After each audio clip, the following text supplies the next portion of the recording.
ਅਸੀਂ ਬਾਬਾ ਬੁੱਲੇ ਸ਼ਾਹ ਹੋਰਾਂ ਦੇ ਹਵਾਲੇ ਨਾਲ ਗੱਲ ਕਰਦਿਆਂ ਹੋਇਆਂ ਪਿਛਲੇ ਭਾਗ ਵਿੱਚ ਉਹਨਾਂ ਦੇ ਜੀਵਨ 'ਤੇ ਝਾਤ ਪਾਈ। ਅਖੀਰ 'ਤੇ ਸਾਡੀ ਗੱਲ ਹੋ ਰਹੀ ਸੀ ਬਾਬਾ ਬੁੱਲੇ ਸ਼ਾਹ ਹੋਰਾਂ ਦੇ ਸਮਾਜ ਦੇ ਹਵਾਲੇ ਨਾਲ ਕਿ ਉਸ ਵੇਲੇ ਜਿਹੜੇ ਸਿਆਸੀ ਹਾਲਾਤ ਸੀ ਉਹ ਕਿਸ ਤਰ੍ਹਾਂ ਦੇ ਸਨ। ਔਰੰਗਜ਼ੇਬ ਦੇ ਛੇਕੜਲੇ ਦਿਹਾੜ ਸਨ। ਨਾਦਰ ਸ਼ਾਹ ਨੇ ਹਮਲਾ ਕੀਤਾ ਅਤੇ ਅਹਿਮਦ ਸ਼ਾਹ ਅਬਦਾਲੀ ਪਾਣੀਪਤ ਵਿੱਚ ਮਰਹੱਟਿਆਂ ਨਾਲ ਲੜਦਾ ਹੈ। ਇਸ ਦੇ ਨਾਲ ਨਾਲ ਅਸੀਂ ਬੰਦਾ ਬਹਾਦਰ ਦੇ ਹਵਾਲੇ ਨਾਲ ਗੱਲ ਕੀਤੀ ਜੋ ਉਹਦੇ ਨਾਲ ਵਾਪਰਿਆ।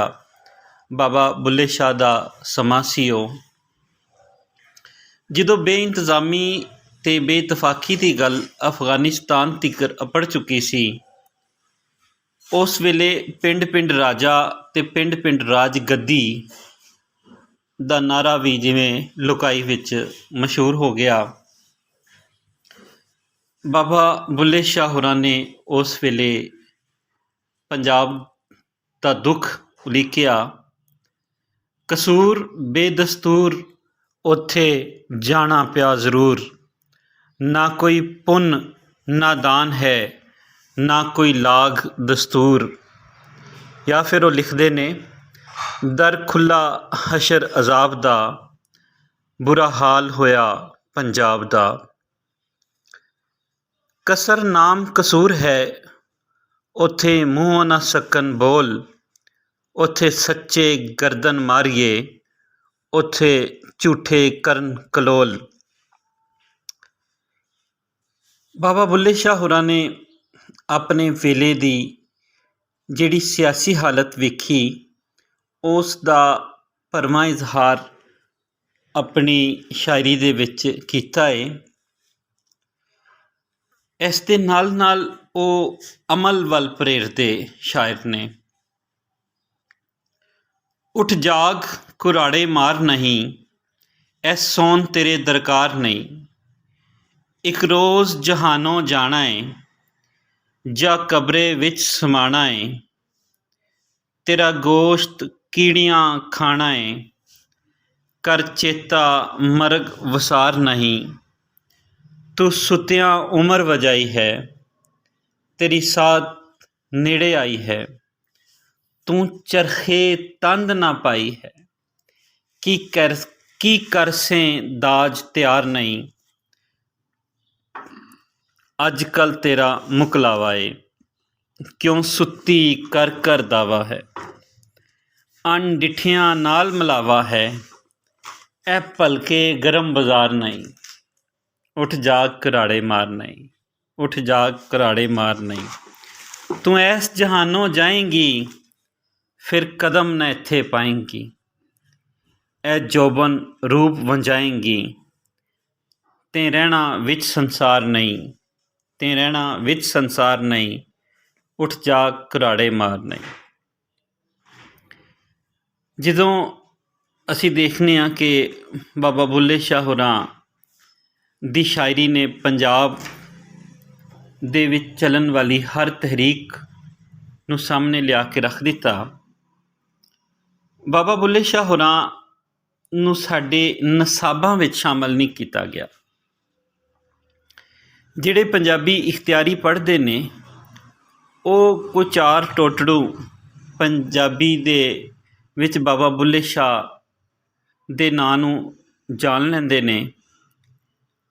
ਪਰ ਜਿਹੜੇ ਬਹੁਤੇ ਪੜ੍ਹਨ ਵਾਲੇ ਨੇ, ਕਿਉਂਕਿ ਇੱਥੇ ਜ਼ਰੀਆ ਤਾਲੀਮ ਜਿਹੜਾ ਹੈ ਉਹ ਪੰਜਾਬੀ ਨਹੀਂ, ਇਸ ਕਰਕੇ ਉਹ ਬੁੱਲੇ ਸ਼ਾਹ ਦੇ ਨਾਂ ਤੋਂ ਵੀ ਵਾਕਿਫ ਨਹੀਂ। ਬੁੱਲੇ ਸ਼ਾਹ ਸਰਕਾਰਾਂ ਨੂੰ ਅਤੇ ਦਰਬਾਰਾਂ ਨੂੰ ਪੁਕਾਰਦਾ ਹੈ, ਨਾਬਰੀ ਕਰਦਾ ਹੈ। ਉਸ ਨੇ ਕਿਸੇ ਦਰਬਾਰੀ ਰੁਤਬੇ ਜਾਂ ਮੁਕਾਮ ਵਾਸਤੇ ਸ਼ਾਇਰੀ ਨਹੀਂ ਕੀਤੀ, ਜਿਸ ਕਰਕੇ ਆਪ ਦੀ ਸ਼ਾਇਰੀ ਦੇ ਵਿੱਚ ਜਿਹੜਾ ਬੇਬਾਕ ਅੰਦਾਜ਼ ਹੈ ਉਹ ਹਰ ਕਿਸੇ ਨੂੰ ਵਾਰਾ ਨਹੀਂ ਖਾਂਦਾ। ਸ਼ਰੀਅਤ, ਤਰੀਕਤ ਅਤੇ ਮਾਰਫਤ ਅਤੇ ਹਕੀਕਤ ਨੂੰ ਉਹ ਇੱਕ ਦੂਜੇ ਦੇ ਨਾਲ ਜੋੜੀ ਹੋਏ ਨੇ। ਐਸੇ ਲਈ ਉਹ ਕਹਿੰਦੇ ਨੇ ਮੈਂ ਪਾ ਪੜਿਆਂ ਤੋਂ ਨੱਸਣਾ ਹਾਂ, ਪਾ ਪੜਿਆਂ ਮੇਰੇ ਅਕਲ ਗਵਾਈ।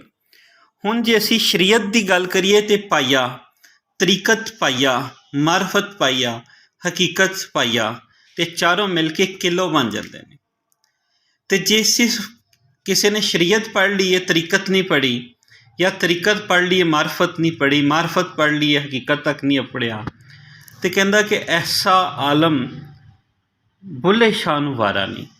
ਬੁੱਲੇ ਸ਼ਾਹ ਕਿਧਰੇ ਵੀ ਸ਼ਰੀਅਤ ਦਾ ਇਨਕਾਰੀ ਨਹੀਂ, ਉਹ ਬਦ ਅਮਲ ਆਲਮ ਦਾ ਇਨਕਾਰੀ ਹੈ।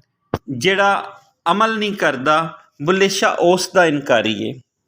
ਉਹ ਮੁੱਲਾ ਜਿਹੜਾ ਫੋਕੀਆਂ ਗੱਲਾਂ ਕਰਦਾ ਹੈ, ਗਲਾਦੜੀ ਹੈ, ਤਹਿਕੀਕ ਤੋਂ ਦੂਰ ਹੈ। ਉਹ ਐਸੇ ਲਈ ਤੇ ਮੁੱਲਾਂ ਅਤੇ ਮਸ਼ਾਲਚੀ ਨੂੰ ਇੱਕ ਹੀ ਸਮਝਦਾ ਹੈ। ਬੇਅਮਲ ਗੱਲਾਂ, ਗੱਪ ਸ਼ੜਪ ਉਸ ਨੂੰ ਪਸੰਦ ਨਹੀਂ।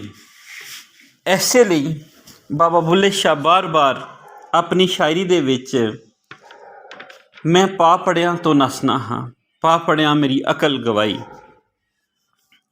ਇਸ ਤਰ੍ਹਾਂ ਬਾਬਾ ਬੁੱਲੇ ਸ਼ਾਹ ਹੋਰਾਂ ਦੀ ਇੱਕ ਕਾਫੀ ਸਿਲੇਬਸ ਦੇ ਵਿੱਚ ਸ਼ਾਮਿਲ ਕੀਤੀ ਗਈ ਹੈ।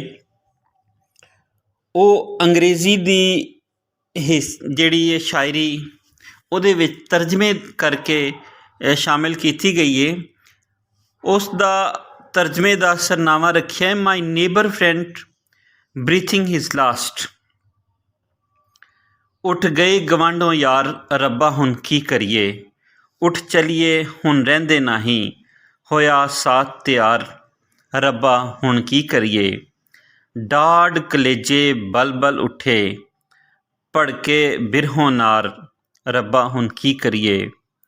ਬੁੱਲਾ ਸ਼ੋ ਪਿਆਰੇ ਬਾਝੋਂ ਰਹੇ ਉਰਾਰ ਨਾ ਪਾਰ ਰੱਬਾ ਹੁਣ ਕੀ ਕਰੀਏ।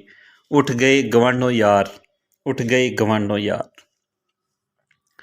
ਫਿਰ ਬੁੱਲੇ ਸ਼ਾਹ ਲਿਖਦੇ ਨੇ, ਇੱਕੋ ਅਲਫ ਪੜ੍ਹੋ ਛੁਟਕਾਰਾ ਏ, ਇੱਕ ਅਲਫ ਦਾ ਨੁਕਤਾ ਨਿਆਰਾ ਏ।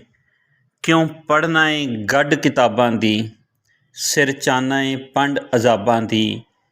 ਕਿਉਂ ਹੋਇਆ ਸ਼ਕਲ ਜਲਾਦਾਂ ਦੀ, ਅੱਗੇ ਪੈਂਡਾ ਮੁਸ਼ਕਲ ਭਾਰਾ ਏ। ਇੱਕੋ ਅਲਫ ਪੜ੍ਹੋ ਛੁਟਕਾਰਾ ਏ। ਜਾਂ ਫਿਰ ਮਾਨ ਵਾਲੀਆਂ ਦੇ ਨੈਣ ਸਲੂਣੇ, ਸੁਹਾ ਦੁਪੱਟਾ ਗੋਰੀ ਦਾ। ਅਹਦ ਅਹਿਮਦ ਵਿੱਚ ਫਰਕ ਨਾ ਭੁੱਲਿਆ, ਇੱਕ ਰੱਤੀ ਭੇਤ ਮਰੋੜੀ ਦਾ। ਆਮਿਲ ਯਾਰਾ ਸਾਰ ਲੈ ਮੇਰੀ, ਮੇਰੀ ਜਾਨ ਦੁੱਖਾਂ ਨੇ ਘੇਰੀ। ਇਹ ਬੁੱਲੇ ਸ਼ਾਹ ਦਾ ਅੰਦਾਜ਼ ਹੈ। ਜਿਵੇਂ ਅਸੀਂ ਬੁੱਲੇ ਸ਼ਾਹ ਦੀ ਬੇਬਾਕੀ ਦਾ ਜ਼ਿਕਰ ਕੀਤਾ, ਅਤੇ ਬੁੱਲੇ ਸ਼ਾਹ ਕਹਿੰਦੇ ਨੇ, ਆਸ਼ਿਕ ਹੋਇਓ ਰੱਬ ਦਾ, ਮਲਾਮਤ ਹੋਈ ਜਾਂ ਲਾਖ। ਲੋਕ ਕਾਫਰ ਕਾਫਰ ਆਖਦੇ, ਤੂੰ ਆਹੋ ਆਹੋ ਆਖ, ਤੂੰ ਆਹੋ ਆਹੋ ਆਖ। ਬਾਬਾ ਬੁੱਲੇ ਸ਼ਾਹ ਦਾ ਜਿਹੜਾ ਅੰਦਾਜ਼ ਹੈ, ਬਾਬਾ ਬੁੱਲੇ ਸ਼ਾਹ ਦੀਆਂ ਜਿਹੜੀਆਂ ਕਾਫੀਆਂ ਨੇ, ਉਹਨਾਂ ਨੂੰ ਪੜ੍ਹ ਕੇ ਪੰਜਾਬ ਦਾ ਜਿਹੜਾ ਵਾਸੀ ਹੈ, ਜਿੱਥੇ ਪੰਜਾਬ ਦੇ ਨਾਲ ਮੁਹੱਬਤ ਕਰਨ ਲੱਗਦਾ ਹੈ, ਉੱਥੇ ਤਸੱਵੁਫ ਦੀਆਂ ਕੁੰਡੀਆਂ ਨੂੰ ਜਾਣਦਾ ਹੈ, ਅਤੇ ਦੁਨੀਆਦਾਰੀ ਅਤੇ ਆਖਰਤ ਦੇ ਹਵਾਲੇ ਨਾਲ ਉਸ ਦੀ ਸੋਚ ਉੱਕਾ ਬਦਲ ਜਾਂਦੀ ਹੈ। ਬਾਬਾ ਬੁੱਲੇ ਸ਼ਾਹ ਹੋਰਾਂ ਦਾ ਕਲਾਮ ਪਹਿਲੀ ਵਾਰ ਅਨਵਰ ਅਲੀ ਰੋਹਤਕੀ ਨੇ 1309 ਹਿਜਰੀ ਵਿੱਚ ਜਿਹੜਾ ਹੈ ਉਹਦਾ ਪ੍ਰਬੰਧ ਕੀਤਾ, ਛਾਪਿਆ ਉਸਨੂੰ। ਉਹਨਾਂ ਤੋਂ ਮਗਰੋਂ 1953 ਵਿੱਚ ਪ੍ਰੇਮ ਸਿੰਘ ਜ਼ਰਗਰ ਕਸੂਰੀ ਨੇ ਵੀ ਆਪ ਦਾ ਕਲਾਮ ਜਿਹੜਾ ਹੈ ਉਹ ਛਾਪਿਆ। ਵਹਦਤੁਲ ਵਜੂਦ ਦਾ ਤਸੱਵੁਰ ਜਿਹੜਾ ਹੈ ਉਹ ਇਉਂ ਲੱਗਦਾ ਹੈ ਕਿ ਬਾਬਾ ਬੁੱਲੇ ਸ਼ਾਹ ਨੇ ਸ਼ਾਹ ਹੁਸੈਨ ਕੋਲੋਂ ਚੁੱਕਿਆ ਹੈ, ਪਰ ਸ਼ਾਹ ਹੁਸੈਨ ਦਾ ਜਿਹੜਾ ਮਜ਼ਾਜ ਹੈ ਉਹ ਬੁੱਲੇ ਸ਼ਾਹ ਦੇ ਮਜ਼ਾਜ ਤੋਂ ਉੱਕਾ ਉਲਟ ਹੈ। ਕਿਉਂ ਜੇ ਬੁੱਲੇ ਸ਼ਾਹ ਜੇ ਬੇਬਾਕੀ ਨਾਲ ਗੱਲ ਕਰਦੇ ਨੇ ਤੇ ਉਹ ਨਿਮਾਣੇ ਬਣ ਕੇ ਆਜਜ਼ੀ ਤੇ ਇਨਕਸਾਰੀ ਦੇ ਨਾਲ ਆਪਣੇ ਰੱਬ ਦੇ ਹਜ਼ੂਰ ਉਹ ਇਸ਼ਕ ਦਾ ਜਜ਼ਬਾ ਜਿਹੜਾ ਹੈ ਉਹ ਬਿਆਨ ਕਰਦੇ ਨੇ। ਬਾਬਾ ਬੁੱਲੇ ਸ਼ਾਹ ਦੇ ਕਲਾਮ ਨੂੰ ਸੋਧ ਕੇ ਪਾਕਿਸਤਾਨ ਪੰਜਾਬੀ ਅਦਬੀ ਬੋਰਡ ਵੱਲੋਂ ਛਾਪਿਆ ਗਿਆ ਹੈ। ਉਸ ਦਾ ਸਰਨਾਮਾ ਹੈ ਆਖਿਆ ਬੁੱਲੇ ਸ਼ਾਹ ਨੇ, ਤੇ ਸੋਧਨਹਾਰ ਨੇ ਮੁਹੰਮਦ ਆਸਫ ਖਾਂ ਹੋਰੀ।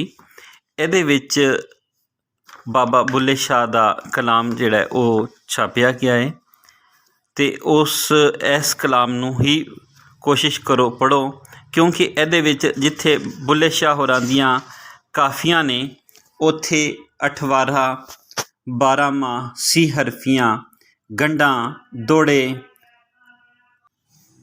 ਤੇ ਦੋੜੇ ਵੀ ਸ਼ਾਮਿਲ ਨੇ। ਬਾਬਾ ਬੁੱਲੇ ਸ਼ਾਹ ਹੋਰਾਂ ਦੇ ਕਲਾਮ ਨੂੰ ਪੜ੍ਹੋ ਤੇ ਪੰਜਾਬ, ਪੰਜਾਬੀ ਤੇ ਪੰਜਾਬੀਅਤ ਨਾਲ ਮੁਹੱਬਤ ਨੂੰ ਆਪਣੇ ਦਿਲ ਵਿੱਚ ਘਰ ਬਣਾਉਣ ਦਿਓ।